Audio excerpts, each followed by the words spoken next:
तो एक बार की बात बताता हूँ मैं आपको। क्या हुआ था, एक कंपनी थी, उन्होंने एक बैंकेट हॉल बुक किया था क्योंकि वहाँ एक बहुत बड़ा मोटिवेशनल स्पीकर आने वाला था और सब लोग उनकी बातें सुनने के लिए वहाँ आए हुए थे। थोड़ी देर में प्रोग्राम शुरू हुआ और स्टार्ट होने के लगभग 10 मिनट बाद वो स्पीकर स्टेज पर आए।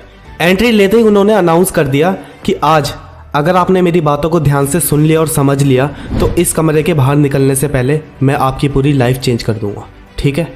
इतना कहते ही उन्होंने अपनी जेब से एक चमकता हुआ 500 रुपये का नोट निकाला और उसको ऊपर करके सबसे पूछा कि ये नोट आप में से किसको चाहिए। इतना सुनते ही सब लोगों ने अपने हाथ ऊपर उठा दिए। फिर उन्होंने कहा कि ये नोट मैं आप में से किसी एक को दूंगा, लेकिन उसके लिए अभी आपको पहले थोड़ा वेट करना होगा। स्पीकर ने उस नोट को अपनी मुट्ठी में बंद करा और उस नोट को पूरी तरह से मसल दिया। उस नए नोट में थोड़ी सिलवटें पड़ गई और वो पुराना सा दिखने लग गया, किनारे से फट भी गया था। इतना करके वो उस नोट को फिर ऊपर करके पूछते हैं कि अब ये 500 रुपये का नोट किसको चाहिए। इस बार भी सभी लोगों ने अपने हाथ ऊपर कर दिए।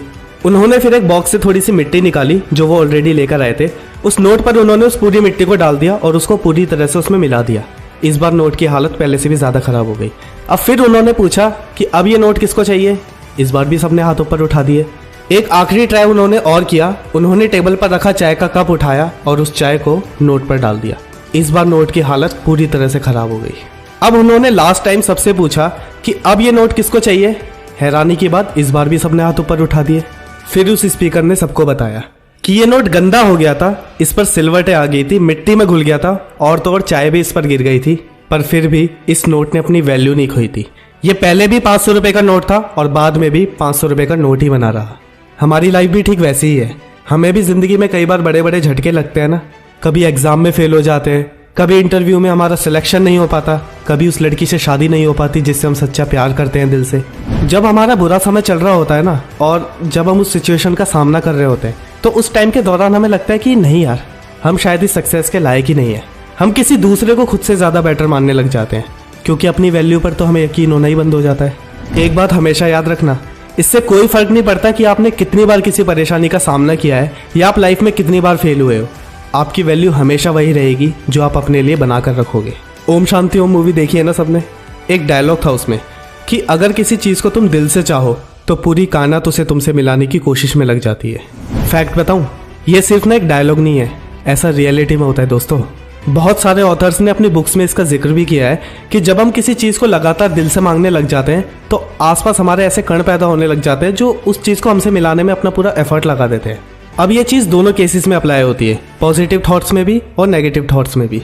अगर आप दूसरों को ये दिखाओगे या खुद को ये फील करवाओगे कि हाँ मैं हूँ एक फेलियर, मेरी नहीं है कुछ बस की करना यार, तो सबके सामने आपकी यही वैल्यू और यही इमेज बनने वाली है कि ये थका हुआ इंसान क्या ही कर लेगा यार अपनी लाइफ में। और एक कड़वा सच बताऊँ, आज के ज़माने में लोग दोस्ती करना या कनेक्शन बनाना भी उसी से पसंद करते हैं जिनको देखकर लगता है कि हाँ यार इस बंदे में है कुछ दम, ये लाइफ में कुछ बड़ा करने वालों में से है। इसलिए दूसरों को अपनी तरफ आकर्षित करने से पहले आप खुद अपनी नज़र में अट्रैक्टिव बनो, अपनी स्किल्स को डेवलप करो ताकि जब आप 4 लोगों के बीच खड़े हो ना तो अपना पक्ष भी उनके सामने रख पाओ, जिससे लोगों की अटेंशन आपको मिले। बुक्स पढ़ो, वीडियोस देखो, टॉप पर्सनैलिटीज़ को सुनो, बहुत कुछ है यार अपनी नॉलेज को गेन करने के लिए। यूट्यूब पर आपको हर उस चीज़ की वीडियो मिल जाएगी जो भी आप उस पर सर्च करोगे। फाइनेंस सीखना है तो असेट योगी को देखो, प्रांजल कामरा है, वेरिको सर है, सेल्फ इंप्रूवमेंट के लिए सोनू शर्मा सर है, हिमेश मदान है, डॉक्टर विवेक बिंद्रा हो गए और मोटिवेशन के लिए संदीप महेश्वरी से अच्छा नाम तो कोई हो ही नहीं सकता।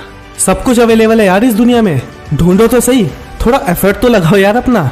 अगर अपनी वैल्यू को इंक्रीज करना है तो अपनी स्किल्स और नॉलेज को भी इंक्रीज करना कंपलसरी होता है दोस्तों।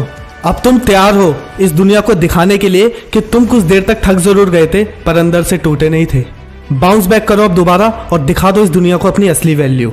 मुझे उम्मीद है वीडियो तुम्हें ज़रूर पसंद आई होगी, जिसके लिए आप लाइक का बटन ज़रूर दबाओगे। साथ में सब्सक्राइब का बटन भी क्लिक कर दो क्योंकि मैं ऐसी और वीडियोस आपके लिए लाने वाला हूँ। मिलता हूँ अब आपसे अगली वीडियो में एक नए टॉपिक, एक नए मोटिवेशन के साथ। गुड बाय दोस्तों, हमेशा खुश रहे।